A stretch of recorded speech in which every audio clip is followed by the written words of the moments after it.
When life gives you lemons, you make lemonade, and when magic gives you bad creatures, you make them good. I love winning with bad creatures. I love donating them with John Irenicus, or I love eating them with the Gitrog monster. So when I've got a chance to make big creatures with downsides into flying, first striking, life-linking threats, oh, I'm all in. Which is why Abigail, Eloquent First-Year, really turned my head. She is cheap, she is full of utility, and she does all of this fun stuff. So what can we do with her? This 2-mana 1/1 reads like a perfect keyword soup creature. Flying, first strike, lifelink, but don't stop reading there. Her Enter's ability can be used defensively, or, as I'm looking to do, offensively. This effect will nullify your opponent's commanders, so I am sure she's going to see play in the 99 just for that reason. Like slapping a Darksteel mutation or a Kenrith transformation on an opponent's creature, they'll need to find a way to blink or sacrifice their commander before they get it back. Perfect against all your friends that love running decks that basically don't function without their commander. And while I'm certainly going to use Abigail just like that, I also want her to turn terrible creatures with downsides into good evasive beaters. By targeting our own stuff, we can turn a Lupine prototype into a 5/5 flying first strike lifelinker on like turn 3. We can turn a Monoist Sentry from a 4/1 defender into a 4/1 flying first strike lifelinker on turn 2. Or we could turn a Phyrexian Soulgorger into a 3-mana 8/8 flying first strike lifelinker. Sound good? Buckle up, because we are just getting started. I've packed today's list with undercosted creatures with downsides, big vanilla tokens, and blink effects, all to assist us in ruling the airs and getting our life total so high. The blink part of the deck brings us our utility though, and is important for making Abigail repeatable.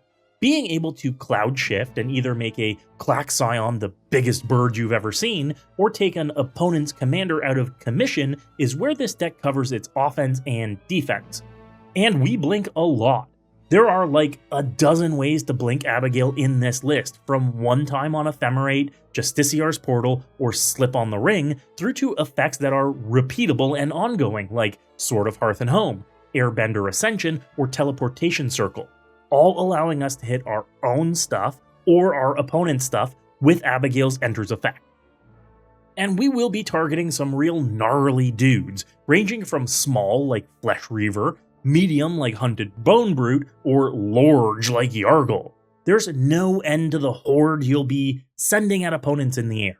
Each turn a new beefy beater threatening life totals, because flying is basically unblockable in Commander. With another dozen or more undercosted threats like Hunted Horror, Egon God of Death, or Nyxothid, all the way through to deep cuts like Relic Golem, Waning Worm, or Woolly Razorback, you'll be paying 3 to 4 mana for a 7 power flying first strike lifelinker every turn, while your opponents are casting like their 3rd mana rock of the game. But don't think that it's all drawbacks all the time. You may want to give big vanilla tokens created by a Phyrexian Rebirth or a Phyrexian Processor a bunch of keywords and go smashing with them too. The Phyrexians are big fans of Silverquill poetry, it seems. Typically, one of the biggest issues with a deck like this, that can create a big threat quickly, is that you get blown out with some removal. But that's okay. We don't mind recasting or reblinking our commander. She starts at just 2 mana, and we can always bring our beaters back. In fact, Zoo of Fit is the perfect inclusion in the 99, since they'll be bringing back these monsters without their text boxes for you. If your opponents took all that time to deal with your threats, you can show them that they're coming back for more.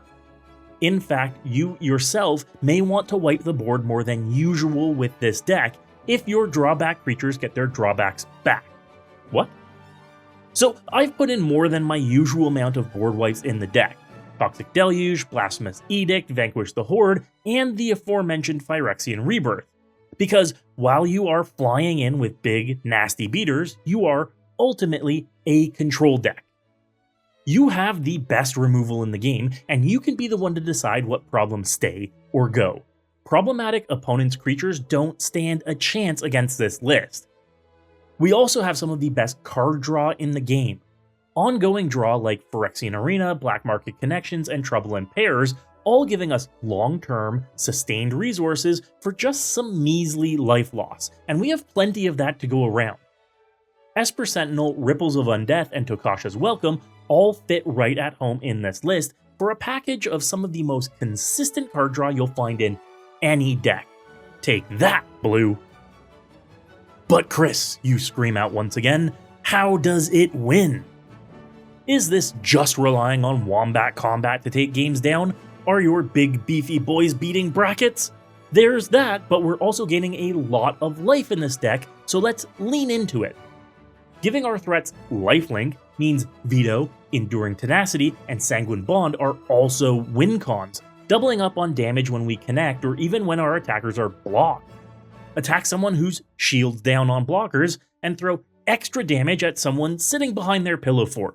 That is game over.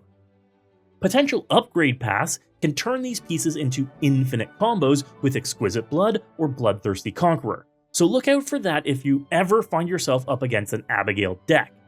Cutting a Ripples of Undeath or one of your board wipes to make room for these pieces would be a solid start. And if I'm upgrading this deck further, I'm probably either adding game changers like Smothering Tithe or Teferi's Protection to the deck, or I'm going full-on tutor mode with Vampiric Tutor, Enlightened Tutor, and Demonic Tutor. That's where I'd cut some of the more expensive flicker effects like Conjurer's Closet or Sword of Hearth and Home, or even an Alhammarret's Archive in favor of some of these game changers. There's also, no doubt, a more budget-friendly version of this list to be made, but you lose out on our premium card draw like Esper Sentinel, the best blink spells like Ephemerate, and the best mana base you could hope for in the deck. Abigail herself is currently pre-ordering for $15, but I don't expect that to last very long. If you're interested in the budget list, I could be convinced to put one together. Keep an eye on my MOXFIELD profile for that. But if you're the kind of person that wants to take an absolute dogshit creature and turn it into the biggest, scariest thing on the battlefield, this is 100% the list for you. Check it out, linked in the description below, and let me know in the comments, which Lorwyn Eclipse decks do you want to see on the channel next? And don't leave without checking out my sponsors like Card Conduit. They are hands down the easiest way to sell your individual Magic cards without the hassle of traditional buy listing. They'll get you top dollar while handling all of the heavy lifting, from sorting to grading to optimizing your price across a huge network of vendors. And they'll give you cold hard cash for it. You can use the promo code MECHANIC right now for 10% off of all fees. And if you want to pick up the cards for this list, make sure to go check out Card Trader. Use my promo code MECHANIC right now for 5% off your order from any TCG. Card Trader's zero system means you can get cards from all over the world with only one shipping fee. Save money and time today. Lastly, you can check out all of my decks on MOXFIELD. MOXFIELD is the best deck building platform in the world and makes it easy to build decks and search for specific cards with their powerful tools.